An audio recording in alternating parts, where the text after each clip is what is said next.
கடவுள் நம்மை நடுநிலையான மனசோட தான் படைச்சாரு. அதுல எதிர்மறை எண்ணங்களா இருந்தாலும் சரி, நேர்மறை எண்ணங்களா இருந்தாலும் சரி, ரெண்டுமே நமக்கு சமம் தான். ஆனா நேர்மறையா சிந்திப்பதை விட எதிர்மறையா சிந்திப்பது நமக்கு எளிதானது என்பதை நம்மளால உணர முடியும். இதற்கு காரணம் சின்ன வயசுல இருந்தே நம்ம பயன்படுத்திய ஒரு சிந்தனை முறை தான். நம்மளோட வீட்டை, நம்மளோட உடைய, நம்மளோட உடலை சுத்தமாக வச்சிருக்கணும் அப்படின்னு நினைக்கிற நம்மளால எதிர்மறை எண்ணங்கள் என்கிற குப்பையிலிருந்து நம் மனசையும் மூளையும் சுத்தம் செய்ய மறந்துடுறோம். அதனாலதான் நம்மளோட சந்தோஷத்தை இழக்கிறோம். கோபம், கவலை, பேராசை, வெறுப்பு போன்ற எதிர்மறை எண்ணங்கள் விஷத்துக்கு சமம். நீங்க இந்த விஷத்தை அருந்தும் போது மத்தவங்கள பாதிக்குதுன்னு நினைச்சுக்காதீங்க. இந்த விஷத்தை நீங்க குடிச்சா நிச்சயமா இது உங்களுக்கு தான் தீங்கு விளைவிக்கும். பல பேர் தங்களோட எண்ணங்களை மாற்ற முயற்சி செஞ்சு அதுல தோல்வியும் அடைகிறாங்க. காரணம் அவங்க அந்த எண்ணங்களோட விளைவை மாற்ற முயற்சிப்பதால் தான், காரணத்தை அல்ல. எடுத்துக்காட்டா, ஒருத்தர் மேல நீங்க கோபப்படும் பொழுது கோபப்படாமல் இருக்கணும் அப்படின்னு தான் நினைக்கிறீங்க. மாறாக கோபத்துக்கான காரணத்தை மாற்ற நினைக்கல. உங்களோட எதிர்மறை எண்ணங்களுக்கான காரணங்கள் என்ன என்பதை முதலில் நீங்கள் புரிந்து கொள்ள வேண்டும். எதிர்மறை எண்ணங்களுக்கான காரணங்களையும் அவற்றை எவ்வாறு அடையாளம் காண்பது என்பதையும் அவற்றை எப்படி நீக்குவது என்பதை பற்றியும் இந்த காணொளியில் காண்போம்.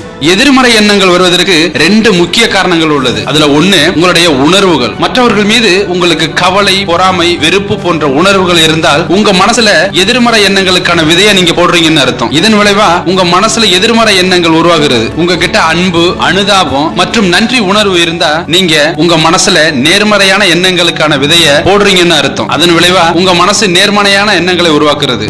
ரெண்டு, எண்ணங்களோட இணைப்பு. இந்த விஷயத்தை ஒரு எடுத்துக்காட்டு மூலம் நம்ம புரிஞ்சுக்கலாம். ஒரு பேராசிரியர் தன்னோட மாணவர்களுக்கு பாடம் நடத்திக்கிட்டு இருக்காரு. அவரோட கையில ஒரு கோப்பை தேநீர் வச்சிருக்காரு. சில காரணங்களால கோப்பை கீழே விழுந்து தேநீர் கொட்டியது. அப்போது அந்த பேராசிரியர் மாணவர்களை பார்த்து தேநீர் கொட்டுவதற்கான காரணம் என்ன என கேட்கிறாரு. பின்னர் பேராசிரியர் அந்த மாணவர்கள்ட்ட கோப்பைக்குள் தேநீர் இருந்ததனாலதான் தேநீர் சிந்தியது, கோப்பைக்குள் தேநீர் இல்லாவிட்டால் தேநீர் சிந்த வாய்ப்பில்லை அப்படிங்கறத சொல்றாரு. ஆனா மாணவர்கள் சில பேரு சூழ்நிலையை குற்றம் சாட்டுறாங்க, மற்றும் சில பேரு பிற காரணங்களை சொல்றாங்க. ஆனா அவர்கள் எல்லோருமே உண்மையான காரணத்தை தவிர்க்கிறாங்க. அதே போலதான் நம்ம மனசும் எதிர்மறை எண்ணங்களை உருவாக்குது. ஏன்னா நம்ம மனசு எதிர்மறை எண்ணங்களால நிரம்பி இருக்கு. அதனாலதான் எதிர்மறை எண்ணங்களுடன் இணைகிறது. நம்ம மனசை கடவுளோட இணைச்சா அது கடவுளை பற்றி எண்ணங்களை உருவாக்குகிறது. அதே போலதான் மனசை நேர்மறையான விஷயங்களுடன் இணைக்கும் பொழுது நமக்கு நேர்மறையான எண்ணங்கள் உருவாகிறது. எதிர்மறை எண்ணங்கள்ங்கிற குப்பையில இருந்து நம்ம மனசையும் நம்ம மூளையும் எப்படி சுத்தம் செய்யறதுங்கிறத நம்ம பார்க்கலாம். இதற்கு நீங்க 5 ஸ்டெப்பை ஃபாலோ பண்ண வேண்டியது இருக்கும்.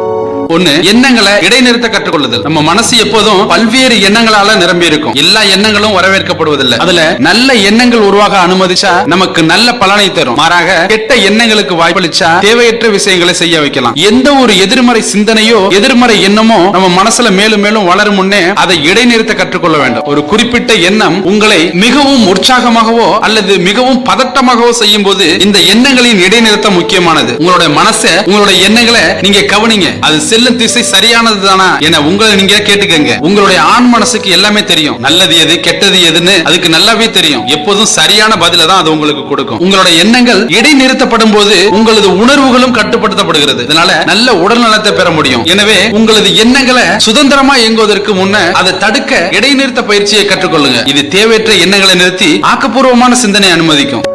2, ஆழ்ந்த சுவாசத்தோட எண்ணங்களை கட்டுப்படுத்துதல். சில சமயங்கள்ல நம்ம தேவையில்லாத செயல்களை செய்வதிலிருந்து நம்ம தடுக்கவே முடியாது. தேவையில்லாத விஷயங்களை சிந்திப்பதை நம்மளால தடுக்க முடியல என்பதே இதற்கு காரணம். உங்க எண்ணங்களை கட்டுப்படுத்த சிறந்த வழியில ஒண்ணுதான் ஆழ்ந்த சுவாசம். உங்களுடைய எண்ணங்கள் உங்களது கட்டுப்பாட்டுல இல்லங்கிறத உணர்ந்த உடனே உங்க மனசை எச்சரிங்க. இதுக்கு கண்ணை மூடி 7 இருந்து 11 முறை மூச்சை இழுத்து விடுங்க. நீங்க மூச்சு அப்படி இழுத்து விடும் பொழுது எதை பத்தியும் சிந்திக்க கூடாது. அது உங்க மனசை ஒரு கணம் கட்டுப்பாடற்ற எண்ணங்களில் இருந்து விலக்கி ஒரு தெளிவான நிலைக்கு கொண்டு வரும். இதனால தெளிவான மனசோட மீண்டும் சிந்திக்க முடியும். நீங்க செய்ய வேண்டிய செயலை செஞ்சு முடிக்கிற வரைக்கும் தேவையில்லாத எண்ணங்களை தடுத்து நீங்க நினைக்க வேண்டியதை மட்டுமே நினைக்க அனுமதிக்கும்.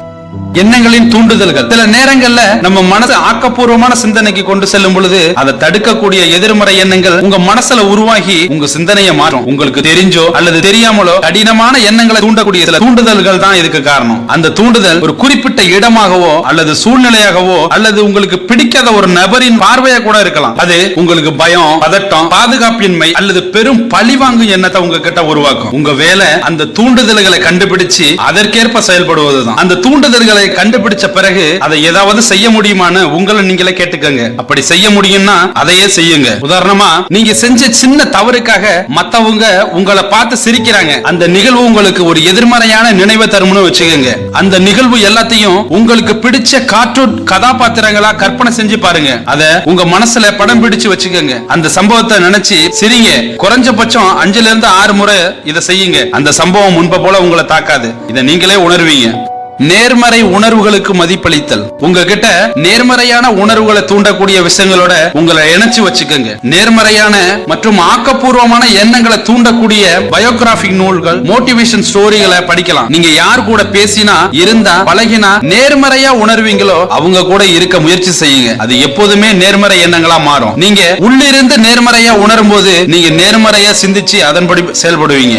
கடந்த காலத்தை பத்தி சிந்தனை வேண்டாம். உங்க கட்டுப்பாட்டுல இல்லாத சில கடந்த கால நிகழ்வுகளை பத்தி அதிகமா சிந்திப்பதால எந்த பயனும் இல்ல. அதனால உங்க கட்டுப்பாட்டிலே இல்லாத விஷயங்களை பத்தி சிந்திக்க உங்களை நீங்க அனுமதிக்காதீங்க. உங்களால எதுவுமே செய்ய முடியாத சில விஷயங்கள் இருப்பதை நீங்க புரிஞ்சுக்கணும். இந்த அடிப்படை உணர்தலோட நீங்க உங்களை சமாதானம் செஞ்சு நேர்மறையான அணுகுமுறையோட எதிர்நோக்குங்க. நீங்க எந்த அளவுக்கு நேர்மறை எண்ணங்களை வளர்த்துக்கிறீங்களோ, நேர்மறை எண்ணம் உள்ளவங்க கிட்ட பழகுறீங்களோ, அந்த அளவுக்கு நீங்க நினைத்து பார்க்க முடியாத சாதனையை படைப்பீங்க. நாம் எண்ணும் எண்ணங்களே நமது வாழ்வாக அமைகிறது. நாம் இன்று வாழும் வாழ்க்கை நேற்றைய நமது எண்ணங்களின் தொகுப்பே.